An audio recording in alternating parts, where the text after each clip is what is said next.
What's up, guys? I'm your host, and this is your co-host. Maybe.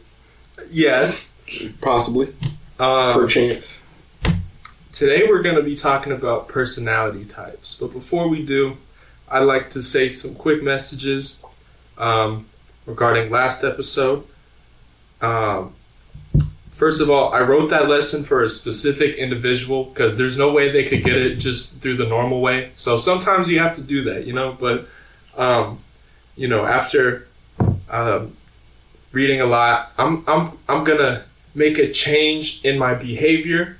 So from now on, it's going to be a very peaceful, relaxing environment and not so aggressive. But that some people do need that. Some people. So just wanted to put that out there, but it would be better to upload it than to not. Anyways, you want to start it off? Yeah. So, today we're going to be talking about some personality traits. Two that I want to go over. I want to go over the thinker. I know it's a pretty funny name. The thinker personality trait, he uses logic everywhere. And then the emotional personality trait, he uses the emotions to kind of navigate life. And so, to give you an outline, being either one of these personality traits, not bad. Like, I think each have their pros and each have their cons. I think if you think all the time about stuff, it can lead you to having really, rough relationships with people, because if they do something off an emotional whim, it doesn't seem very logical. And then being emotional, is good because it's a human emotion, but it can ruin a lot of things in your life because you don't really think about it. You're just using your emotions to kind of guide you. So you want to kind of have that fine line. You want to add to that? Oh, I think being emotional is short-sighted and your emotions are temporary. It's really hard for me to follow my emotions, and I consider that a part of the flesh, and I'm trying to pick that off daily. Now, sometimes there's this one good emotion that I can't describe, and I don't know if there's a word for it, but that one is like it's a very blissful emotion. I think that one is, good to follow because it, at least for me, every time I felt it, I've been in the right state of mind, and I've always made the correct decisions in it. That honestly, I think that's just the Holy Spirit, though. But yeah, praise be to God. I think when you say the thinker, do you mean that one GIF with the Sigma male in the black and white, and he's face is just... That's just what the art, the work is called. But I'm more just talking about like someone who doesn't really use emotion when they're making decisions. Which I want to reiterate. If you are on either side of this, there's no reason to panic. It's part of life. Everyone's born one or the other. It's you're born with this. You're not like, yes, of course, decisions influence it, but it is definitely something you are kind of naturally raised in. So it's way more natural than your fault. There's no right or wrong answer to this. It's more kind of open discussion and kind of just trying to understand, how to navigate each side of it. So do you want to pick a side? Which side would you like? Would you want to talk about the emotional side, or you want to talk about the logical side? Honestly, let's start with the emotional side. Okay. Now, me personally, I think the Bible teaches a lot about using logic and facts to base all your decisions around.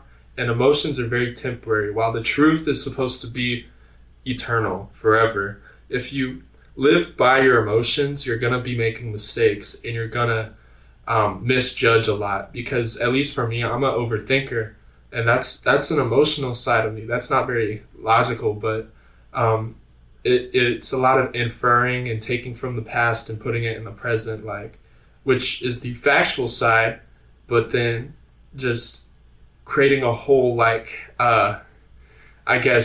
a plot to a situation, and then overthinking it, and then they text me, "Hey, what's up? How you doing?" And I respond with, "Are you serious right now?" Like, that is very emotional. That is not how you should respond, because that implies that they're not actually texting you to see how you're doing. They're texting you because they're trying to plan your downfall. And if they, sometimes there's people who they're doing that, but then other times it's just emotions playing and you hear something from one person and then that travels on. So the best advice is just don't repeat anything you've heard from anyone ever, because that will save you from regret. Let me reiterate that.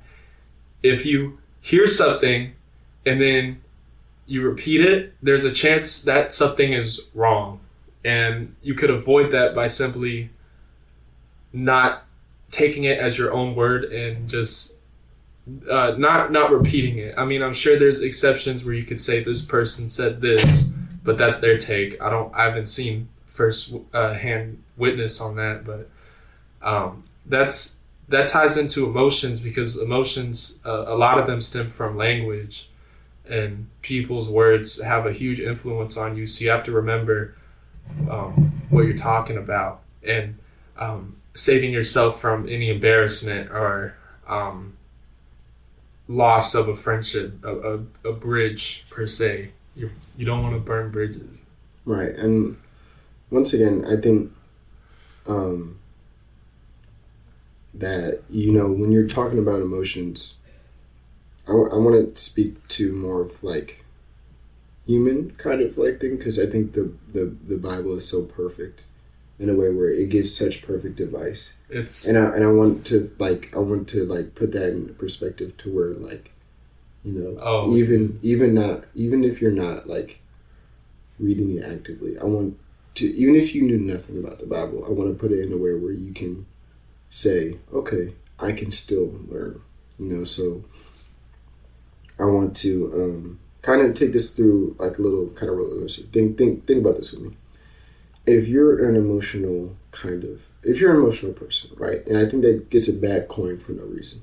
I think being emotional is fine in a way where if you're in tune with your emotions and you understand, this is how I feel and the reasons because of how you feel, I think you're a lot more powerful than most people. Because I think the hardest task for anyone is to control their emotions. Control how they feel, not get too high, not get too low, be stable mind. I think that's the first way to conquer yourself, is to control your emotions, like lust or anything like that. That's an emotion. Mm-hmm. And I think being able to control that is definitely a way to fortify your mind. And I think that's where being a logical thinker really flourishes. I don't think a logical thinker can be logical without harnessing their emotions, because their emotions get in the way of their thinking, their biases, how they feel about things, opinions. That's what gets in the way of a logical thinker. But if they harness those emotions, then they become... Pride is the big one. Yeah, but that's what I'm saying. But then they become smarter, okay, right? So I think you have to understand your emotions, but you also have to conquer them. You have to put aside way more than just pride. You have to put away, the things. You have to put away your opinions and say, why do I get emotional when this topic comes up? Why do I feel something when this topic comes up? There's a reason for that. And if you say, well, I'm not an emotional person, that's not good, because you need to be able to realize your reasonings behind things. Why you feel something when something comes up, or why do you react in a certain way? That's very important. I think that's how you conquer yourself, But, inversely, and when you're talking about someone who thinks logically, they don't really consider their emotions. And I think the logical person, if they're truly logical, they have no room for emotions. If they're just going to be purely logical, they have no room for emotions because they've conquered those emotions. But if they're claiming to be logical, or they haven't really gotten there yet, then they still let their emotions play a part in their opinions, which renders their logic invalid because emotions and logic are polar opposites. It's like comparing a cheeseburger to fried chicken. You can't. There's nothing similar about them. It doesn't, nothing similar about them, you know what I'm saying? Yeah. I think pride is the root of all that because that's how you come up with excuses. You don't take accountability. You say, oh, I'm justified through this. I have a good excuse for my lustful behavior or whatever. And then that's how you lose yourself. Honestly, like if you read the Bible, and especially the book of Sirach, made by King Solomon, it literally, if you put your pride aside and have the Bible change you, you don't change the Bible, it changes you, and you listen to what it says, and if it tells you to do something, do it. If you read stuff like the book of Sirach or Proverbs or any of these logical books, Ecclesiastes even, definitely stuff Jesus said, because only through Jesus can you stop this and get intelligent, because he gives you wisdom, and through the Bible too. Sirach literally teaches you how to avoid any and all drama with a D for the rest of your life. Like literally, if you do what it says through and through, it's a big book. It's like 50 chapters, but I consider it super worth it. If you just listen to what he's saying in there, you will literally avoid trouble socially and be socially perfect. There's going to be people who dislike you. There's going to be people who, this and that, but you will always come out on top if you listen to every single thing the Bible tells you about being, communicating. It's crazy how it works. It's like a superpower. It's like a cheat code. Like it straight up is like, it kicks you to the finish line, which I just find amazing. But yeah, you have to put your pride aside to read it. You have to realize, like, I'm imperfect, but this word is supernatural. It's not only the Bible equals key steps to heaven, but it also equals cheat codes for life. Because I've been, on TikTok, I deleted it since 2018, but I've been on it. I've been on all these social media things. I'm still on YouTube. I've been on YouTube watching stuff for a really long time. And not once have I heard any advice from the Bible. And that's what I'm trying to say here. Like, you have to read this thing to understand, like, wow, no one else is talking about this stuff. Like, it's just crazy how the world works. You have endless amounts of information at your hand, yet no one is taking the biblical side. My mind is just blown from that because this is perfect. Like, all this dating advice on TikTok I saw and stuff, worthless. I read one chapter in the Bible and it just, wow, that's so different from everything everyone else is saying, and it's so right too. So that's what I want y'all to understand. Like, you have to read the Bible yourself, choose a good translation. There's two types of translations. There's literal translations like the King James, NIV, all that. And then there's paraphrase translations, which give you the idea, not necessarily trying to literally translate word for word, but trying to tell you what it means. These translations are the New Living Translation, the Message, and believe Easy Reading Version. So you're easy to read. Just keep that in mind. But I recommend having multiple Bibles because that stuff is just supernatural. So, yeah, all emotions are temporary. Like, that's the thing. Even though you're living right and all that, you're still going to have times when you're sad and then times when you're happy because humans are circular. We live life in circles. We breathe in and out. That's a cycle. We live on a globe. That's a circle. We literally... everything we do, we move our arms circularly. Like, you can go as primal or as spiritual as you want with this. Like, you wake up, you do your job, and then you go to sleep. That's a cycle. You end off where you started. Like, that's just crazy to think about life like that, like waves almost. Just go with the flow, because nothing humans could do, this is written in the Bible, nothing humans could do can outmatch what God's plan is. But God gives us free will. He doesn't condone sin. He simply allows it, which is a huge difference because he allows us to hear both sides, Satan's side and God's side, and he lets us choose what path to take or who to listen to. And there is a right answer.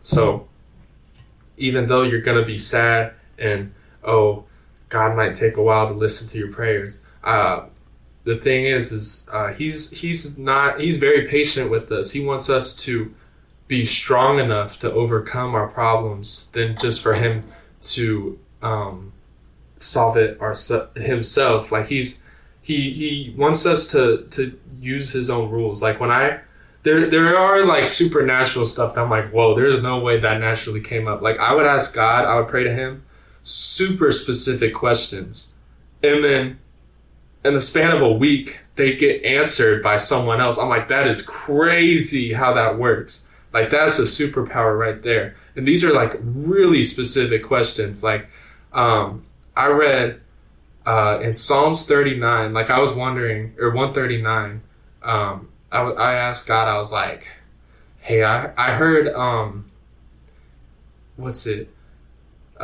everyone has a personal Bible of their life being written in heaven.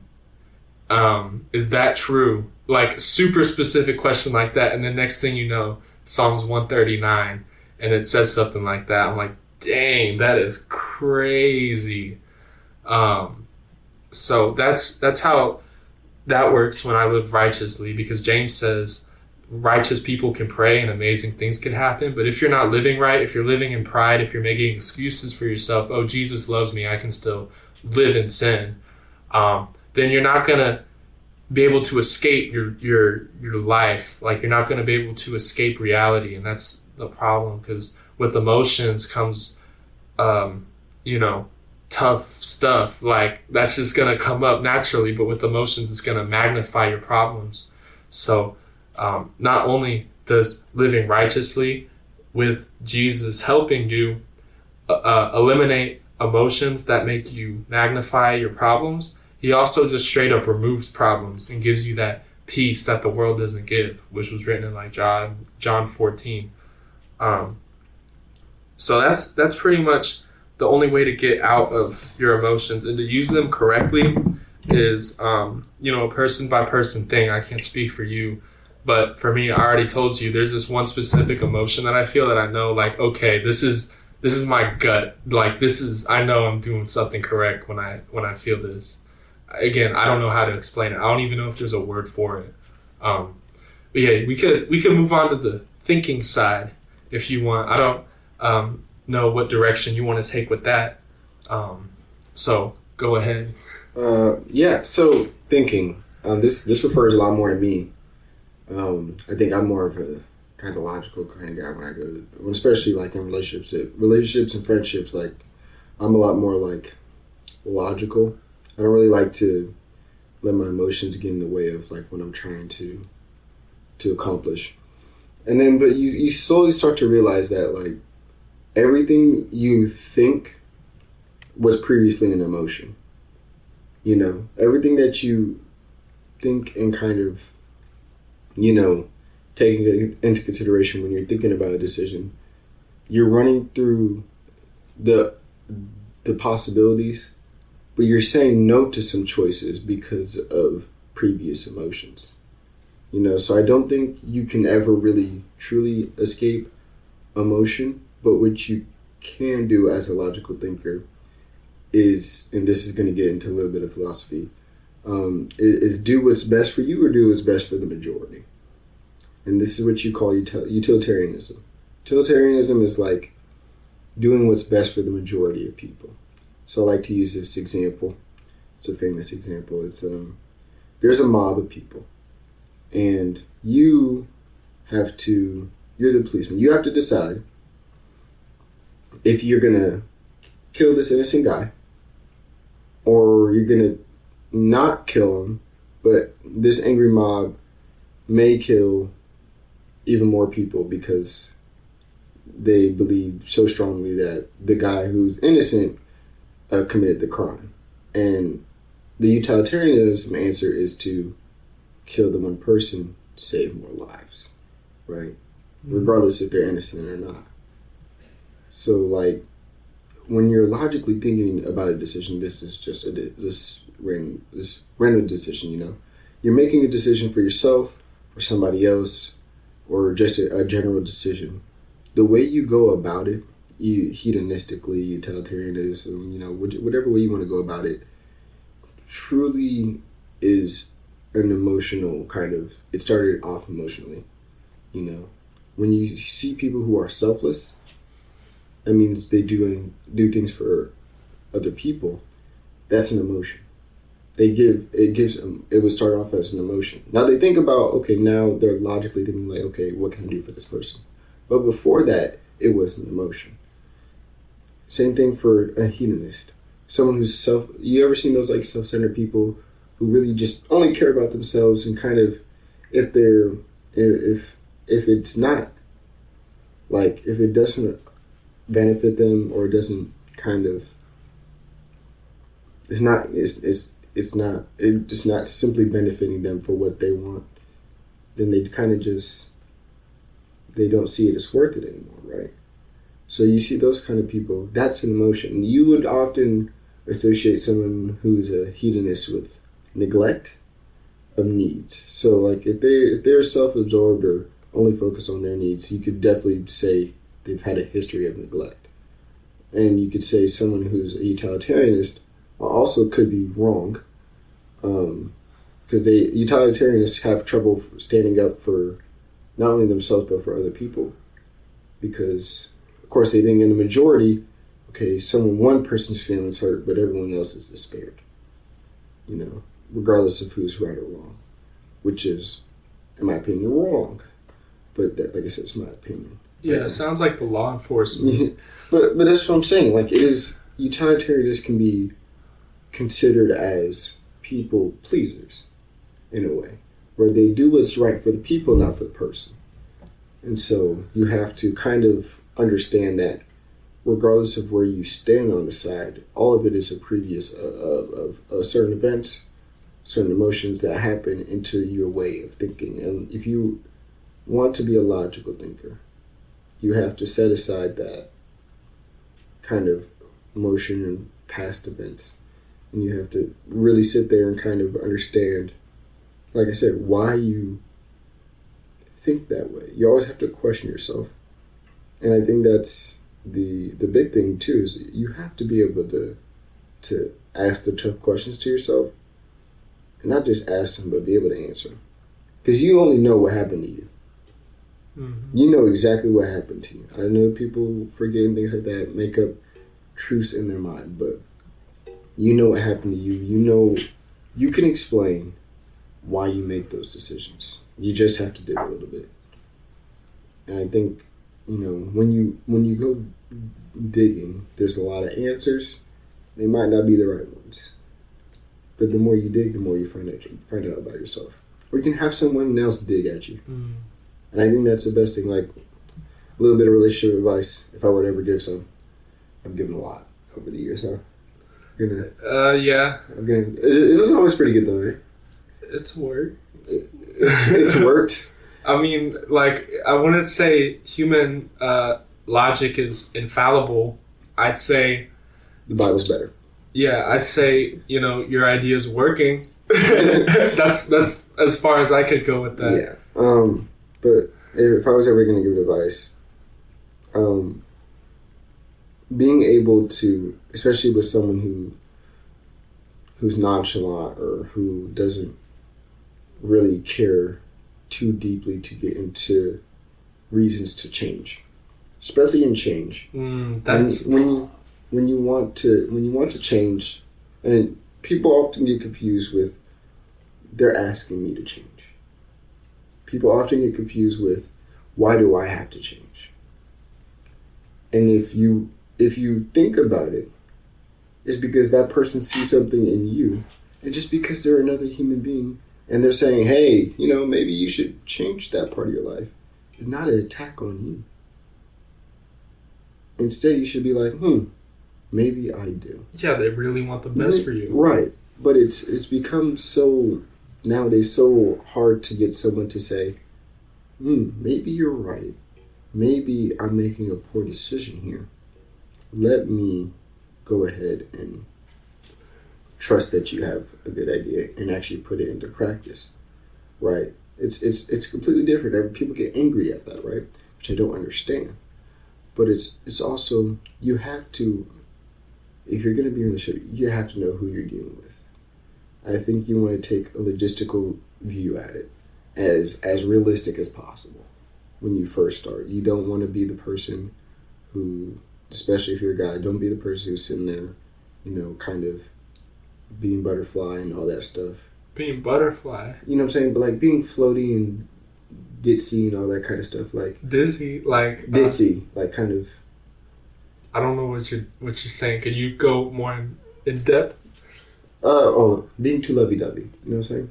Attached? Yeah, but not attached. Attached is okay. I think attachment is fine if you can. Are you thinking like? If you're just being like, you're not. A relationship is. Yeah, you're not over caring. You're romanticizing a relationship. You're romanticizing a relationship, right? I think the most important thing is you want to figure out who you're dealing with. Oh, I see what you're saying. He's talking about taking someone and then creating an idea of them and loving that idea and not the actual person. Is that what you're saying? Yeah, in a way. I'm saying more along those lines, but more of like you're taking the person and you're kind of jumping the gun. You're saying, okay, we're in a relationship now, but I'm going to get ahead of myself and kind of push past all the stuff that needs to be taken care of prior. You're jumping the gun. I think the first thing is, of course, you got to get to know each other. So like after a month and a half, I think that's when the questions need to start coming out, because of course conversations are limited these days. People don't know how to hold a conversation. But like you want to know how this person deals with situations. You want to know, okay, if you're upset, how do you handle it? Not how do I handle when you're upset? How do you handle when you're upset? Because there's habits, there's things that you can subtly change. But I think the biggest question is, do you change when someone you believe has the best interest for you, do you take their advice and apply it? Do you shut down and throw away your pride and say, you know what, I'll give it a try? You're right, there's things I'm doing right now that aren't working. Who cares? Let's give it a try. Yeah, man. I know the word has a negative connotation, but I literally try to dehumanize myself in my mind because I've hidden so much about myself from myself, but literally just being as objective as possible. Like, yeah, this is my situation right now. I'm doing this wrong. And then just telling myself that in my head. Like, that's a crazy level of, like, liability to be able to, like, stop denying stuff to yourself. And that's what I mean when I said that.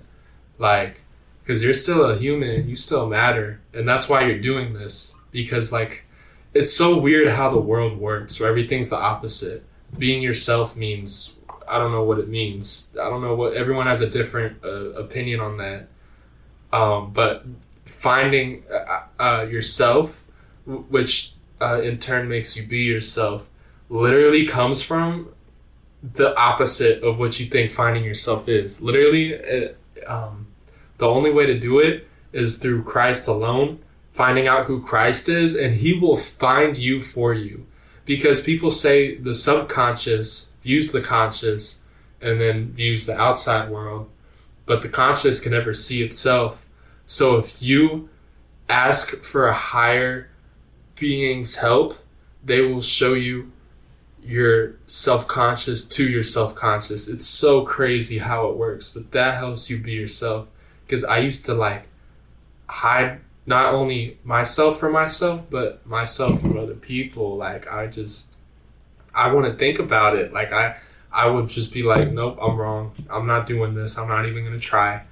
And then I'm like, okay, let me think objectively about this. What am I doing to myself?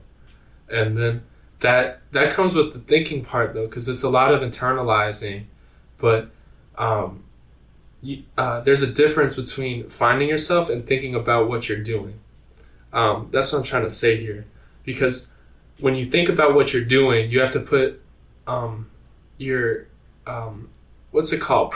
I think prerequisite is the wrong word. Is that the right word? No, you're right. Wow. Okay. Praise God for that. All information comes from Him and Him alone. He grants things. He lets things happen. He doesn't condone everything, but He's the Father of the universe. He's the Alpha Omega.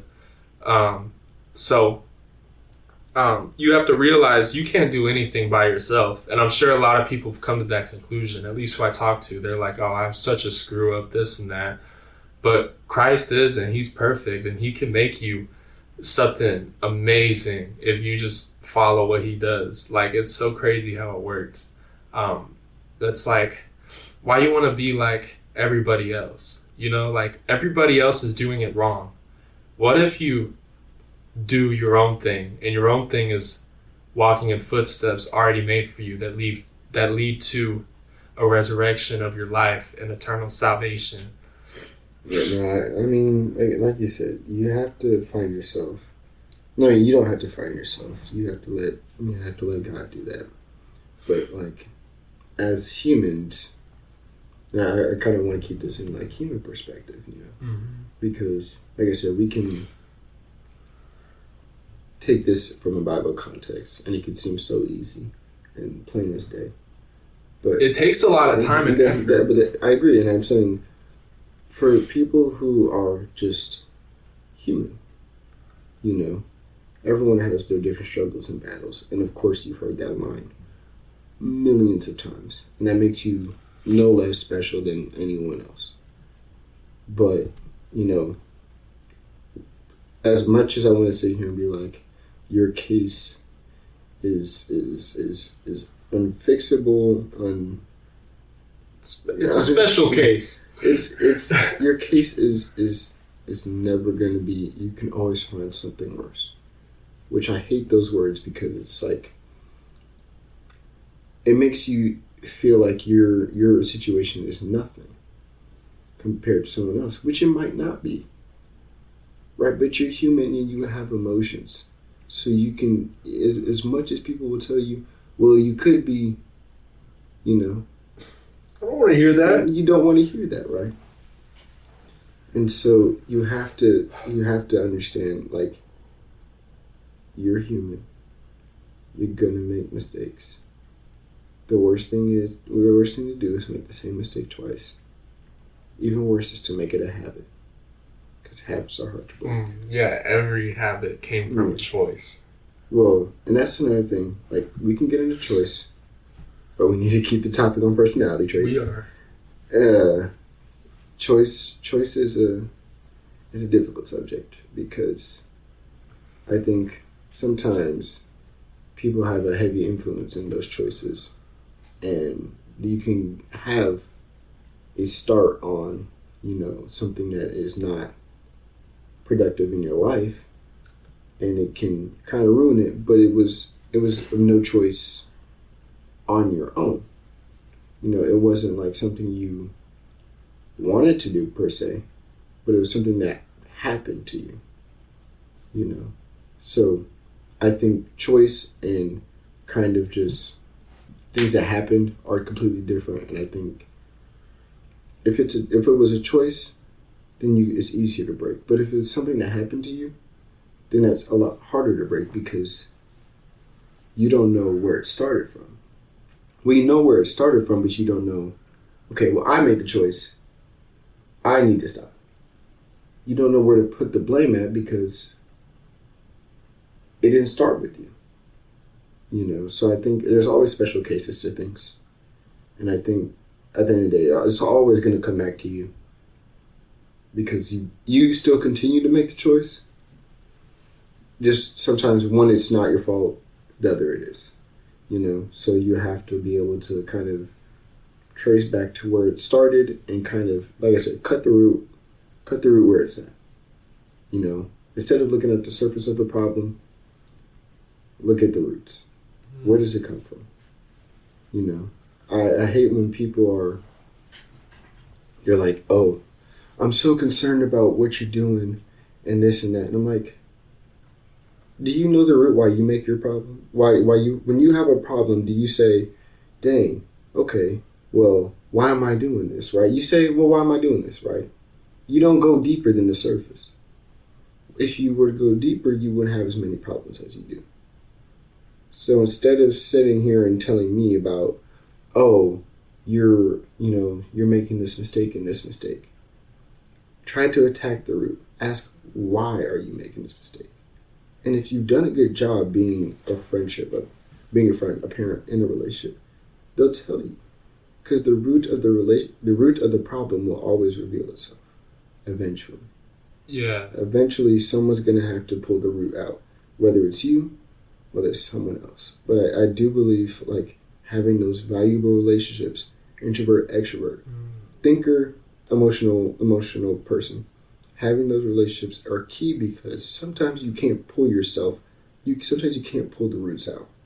Sometimes you need someone to sit there and just talk to you, poke and prod, try to see, okay, I understand. But is there something deeper that's going on that we need to talk about? Because obviously this is a bad habit and that needs to break. And just say it like that. Like, this is something that we need to talk about and we need to fix up. So there's no problem. If there's a deeper issue, let's address it. That's all it takes. But you only want to focus on the surface problem. And you can cut the tree down as much as you want. You can cut it, it's like weeds. You can mow over weeds all day. Mow it over. Doesn't matter how many times you mow it over. It's going to grow right back. That sucks. Because, I don't want to live like that. Exactly. But when you take your hands, you pull out the roots of the weeds, they don't come back. So always attack the root of the problem. Yeah, some of these problems you definitely can't solve alone. Like, it could literally be in any subject, financial, like whether, I don't know, employment or whatever, or like dating.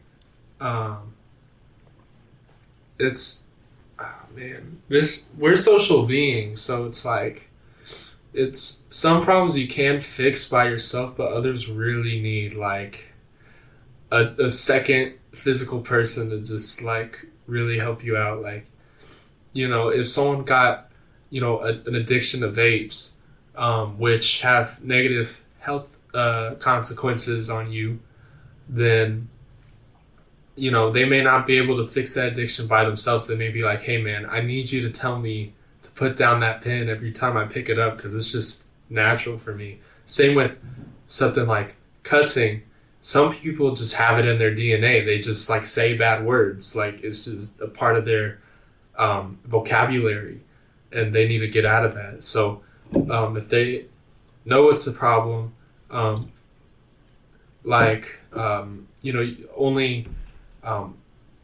things of good substance should come out of your mouth. They know that. They're like, hey, I need to fix this, but it just comes out naturally. They're asking you for help. They're asking you like, how could we fix this? Because I can't do this alone. Like, they genuinely are looking for help, and that's a beautiful thing. That's very rare in this world, I've noticed. Like, people don't really want to fix their problems, and then they're like, I'm gonna pray about it, and then nothing happens. That's because, like, Christ can only get you so far as you push yourself. Like, he's gonna do everything he can for you, right? But then there's people out here like, I pray and it feels like nothing happens. I'm like, have you tried being more practical about this? Because, if you're not trying to quit vaping and you just ask God to make you stop, he can only go so far as you're gonna go. Because that's your choice. You are actively, willingly participating in whatever. Like, it just blows my mind that some people have that mindset. Because God can fix all problems, but you gotta, when it comes to you can fix yourself. And he's gonna, I've seen this multiple times with people.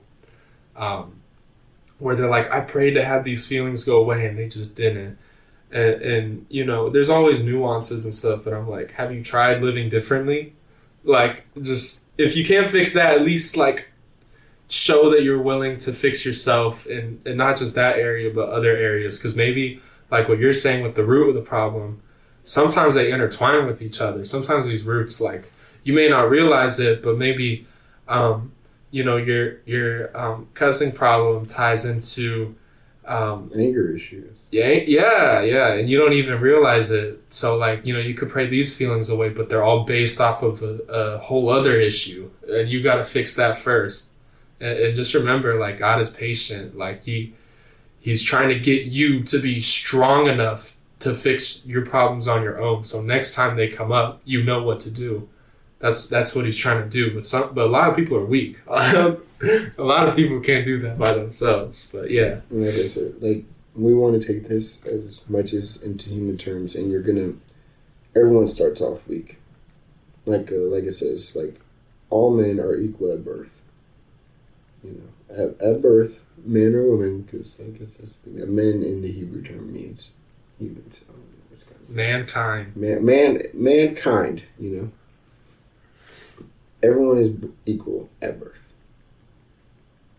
but where they grow and the experiences they have shape who they are. And while you may not get the best hand or nowhere near it, it's the ability to have as the control, wherever you can control it. You know, especially here in America. Especially here in America. That's a crazy, like, flex to have. Like, even with all your problems, you still made it out. Like, man, even if it's like your environment, because people always, you know, victimize themselves. And sometimes, you know, you could be real, like, dang, like, this is really screwing me up. But, like, man, if you like take that in as like a dang, I made it out with Christ, you know, like, he took me out of here with all these problems and this whole environment. He helped me escape the same way he helped, you know, Israel escape Pharaoh in Egypt. He can do that with you, which is just crazy to think about, because you could be like, God really put me in an unfortunate situation.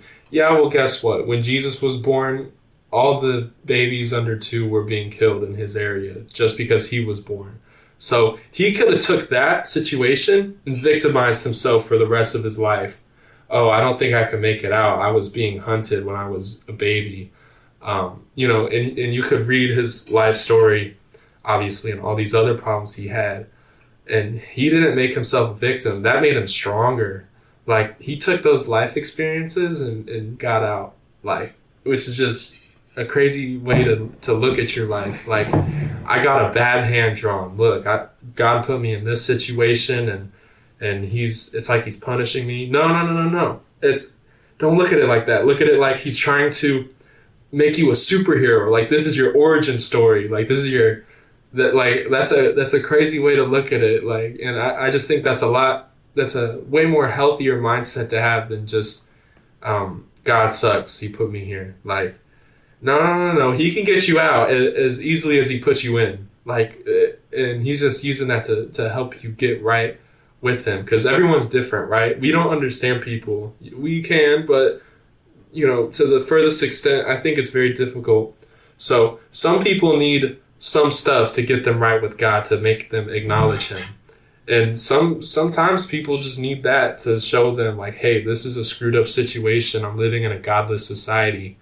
I need him in my life to get me out of this. He will literally, you know, help you out. And that's just, dang, that just hit me different when I was talking like that. Like, wow, yeah, Jesus really did have a hard life, and he didn't victimize himself. He was just like, I don't care. Like, because he got that meekness. He showed up meek, but the next time he's coming, he's going to be angry. Well, you know, and I also want to, like, say, like, if you're, like, sitting there and be like, well, I'm not Jesus. And once again, we agree.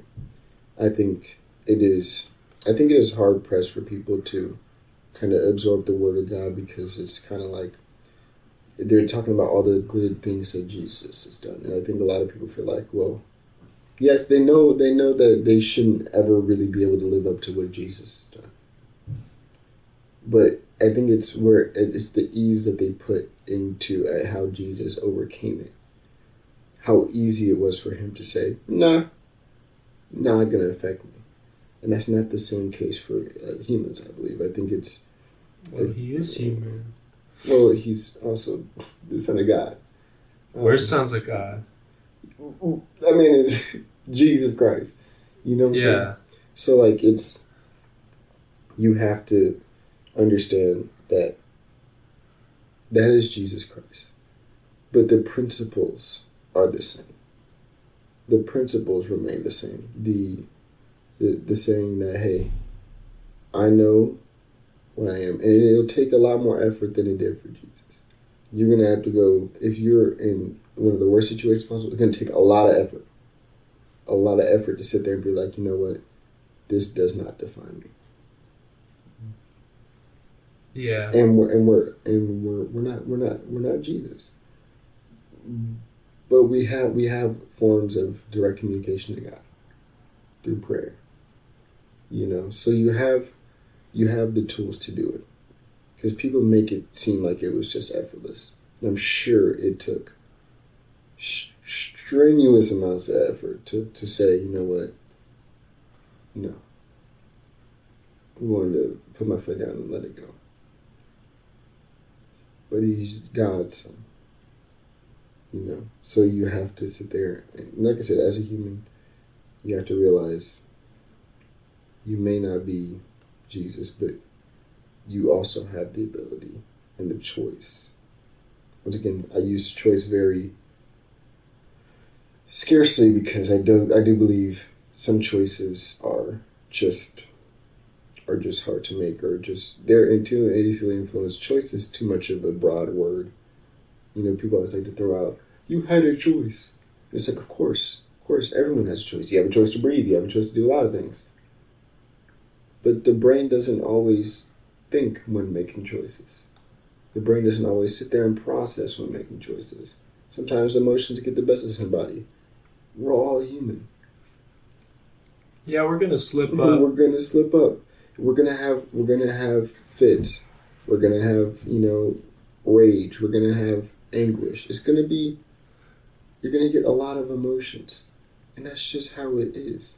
So when I say choice, I want you to know, like, if your choices are based off of emotions and you're going through it, don't sit there and be like, well, I'm not Jesus, so I can't get through it. And I think that's, like, one thing that I don't like about, like, church is how easy they make things seem. That's true. They make it seem so easy to if you want money, you just gotta believe. Yeah. If you want to sit there, you just gotta sit down, pray, and hopefully the answer gets to you. Oh, it's not a day one thing. It's a process. And I think you have to sit there. Like I said, the moment you accept that you're human, the easier life becomes. The moment you sit there and accept that, yes, I have emotions. And the moment you find out those roots of the emotions, the moment that you find out the root of yourself is the moment that you actually start being able to open up and kind of accept what's in front of you. But if you're too afraid to dig deep, or you don't take the time to, you're going to be stuck in a frivolous cycle of just, why am I doing this? What am I doing here? This is not where I want to be. Those kind of things. And it's not because, you haven't tried anything. You're just not attacking the root of the problem. And people are like, the problem is you. The problem isn't you. The problem is in you, but it's not you as a human. That's what it's making you. It's what it's making. You can't be defined by your problems, and that's the problem with saying you're the problem. Yeah. You're saying that the fact that someone is having a struggle or an issue, and they're not, I'll use parenting as an example. Let's say you're not, living up to expectations. The problem could be numerous amount of things. But it's the fact that the problem is you not living up to those expectations is what is defining you currently in other people's eyes. And that could be completely not even be the problem. The problem could be something deeper. the problem could be something even worse and just a lot more of a struggle, you know? And so I do think, like, you have to sit there and kind of ignore the outside noise in a way and find what's the problem in you. Not that is you, but what's the root in you that needs to be pulled out. Because, like I said, I think you have a garden in you, you know? You have a garden in you. You have nice flowers, you got trees, you got bees. Let's say bees are your hobbies, you know, your all your good stuff in your life. The bees, they come and pollinate the flowers, they make it look nice. But you also have weeds.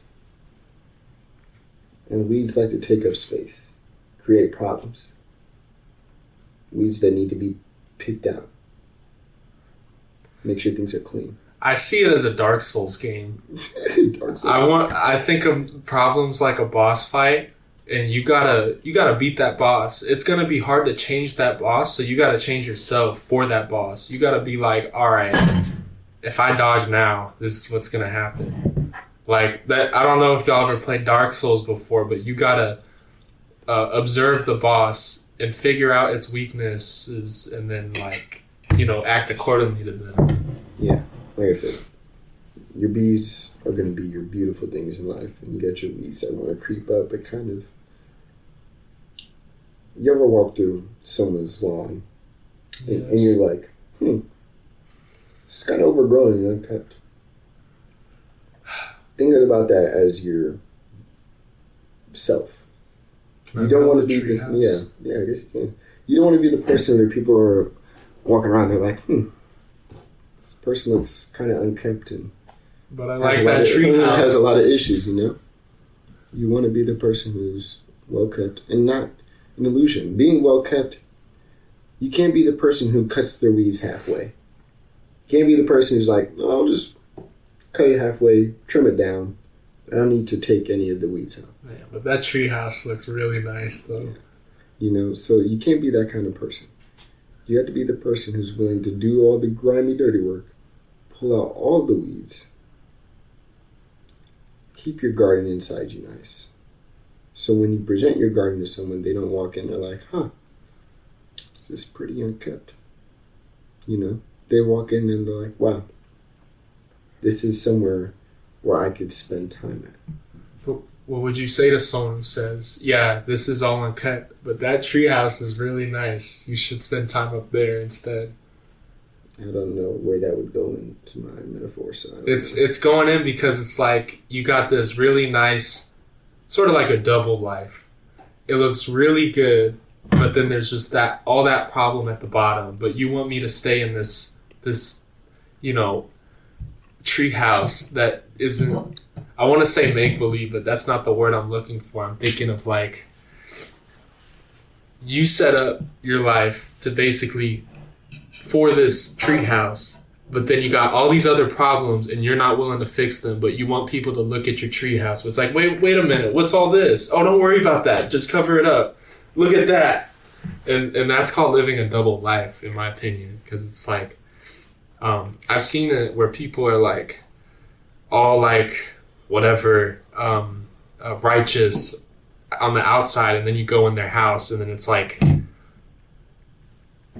not their literal house. I'd say you dig deeper into them, and then you're like, oh dang, it's actually like filthy on the inside. Like, this dude is straight up a gunner rat.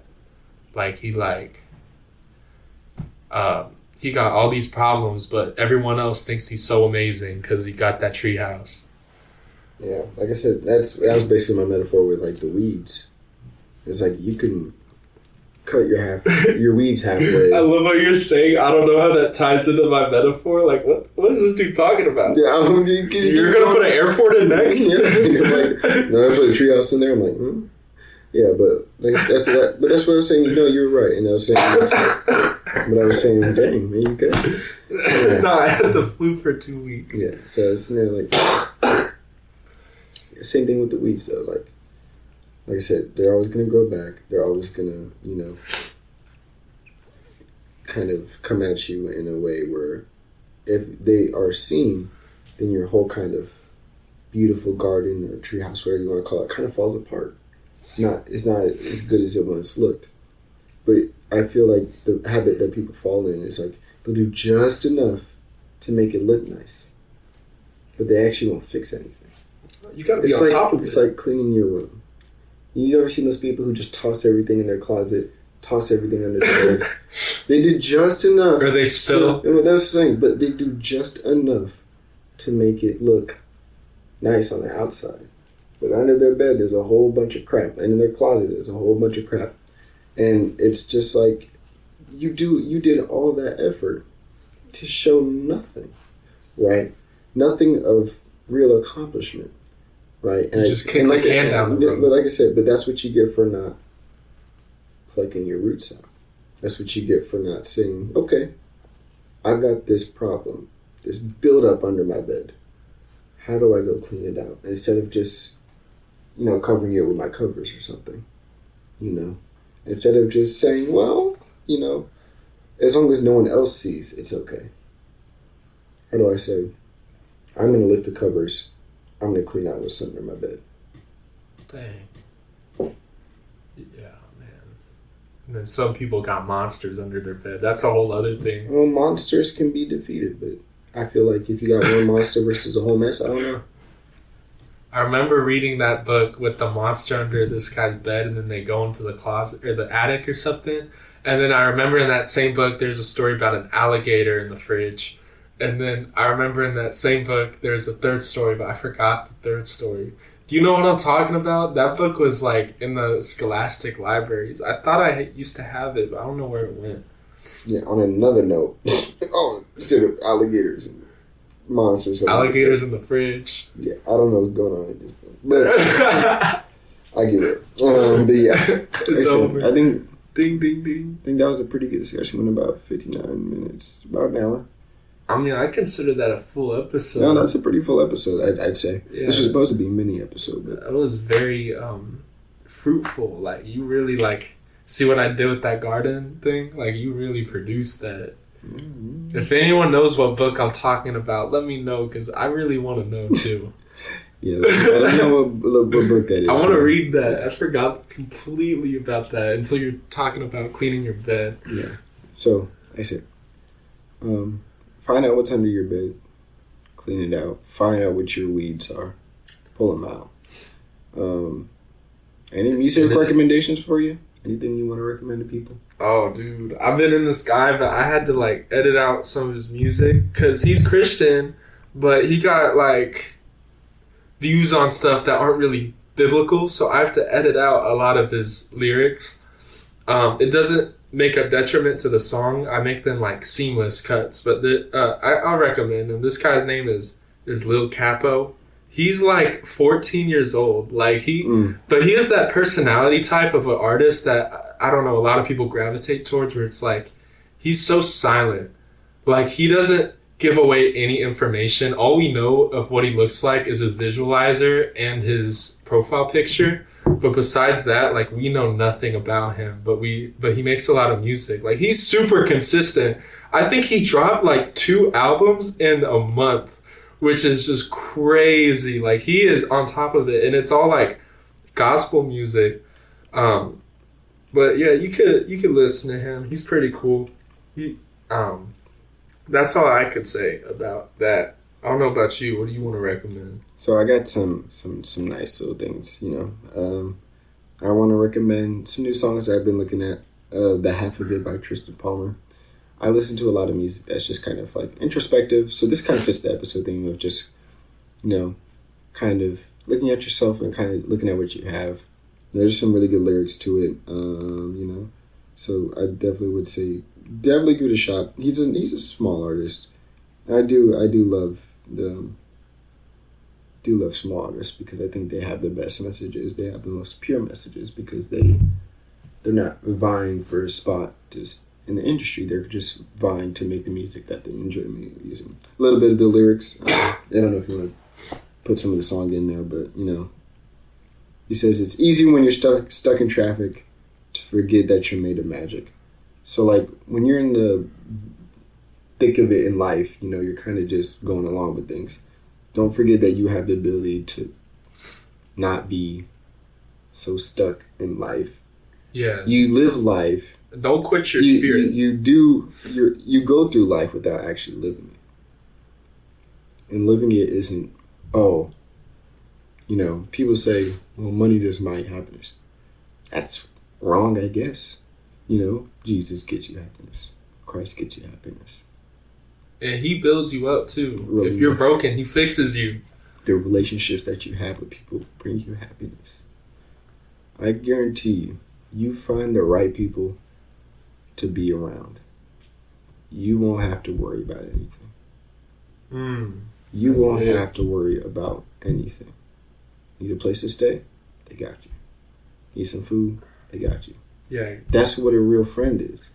They don't mind. As long as you are a good friend to them, they will never have a problem with being a good friend to you. You keep your word. You do what you say you're going to do.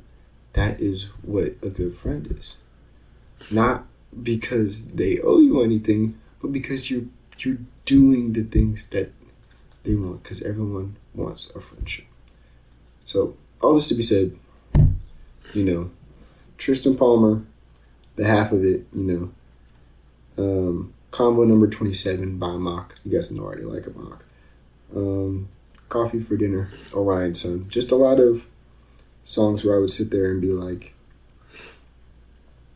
I don't think you could sit there and be like, oh, these are songs. You know, if you don't like slow songs, don't listen to them. I enjoy very slow, introspective songs, as Bradley knows, and doesn't generally like those kind of songs. But I think it's whatever your own preference is. Yeah, there's no problem with it. So I think if you like any of the songs, let us know. Any closing words? Yeah, praise God for the information and the video, because I realized like I can't do anything without him giving me the energy and mindset to do it. It's hard to explain to someone who's never thought of life that way before, but I had problems writing my book. I would be like, dang, writer's block, like, this sucks. And then I pray to God, and then at like 1:49 a.m., I just get this burst of energy. And it's like one of those, like, when it's 3 a.m. and you realize how to change your life, and you like wake up and do all this stuff. That's kind of like how it was for me. And then I just like dropped so much information in there that is like, I would have never come up with any other time. But it's more than just 3 a.m. It's every day. You know, yeah, that was just one example. It's just consistent. You know? Like, you gotta praise him for everything, because he gives you food, he gives you all this. He can easily as he gives it to you, he can easily take it away. And there's this saying, you won't know what you have until you lose it. That was in Shrek Forever After. It's true. But if you praise God for everything, then you won't take for granted nothing. Which is just crazy to think about. Like, thank you for my bed. Thank you for my sink. This running water, everyone has, but it's still amazing that I have it. Yeah. Stuff like that. And it's easy. And if you look at life more thankful than not, then you're going to have a better mindset. It just comes with osmosis. Like, it's just that easy to understand. If you start being thankful for more stuff, you're going to enjoy life more. Like, it's just how it works. So those are my closing words. Read C-Rock after you read Proverbs. C-Rock is really cool for all this advice that you never hear on the internet. And I'm glad it's a big book, because all the information is just so, like, crazy. Like, because newsflash, the Bible's personal. Like, it's gonna get into your business. Like, that's just how it works. So it's so amazing that we have, this ancient text that does all that. Okay. Yeah. Closing words for me, I guess, do what you can when you can. Control what you can control. Give it your all. And pick out those weeds. Praise God.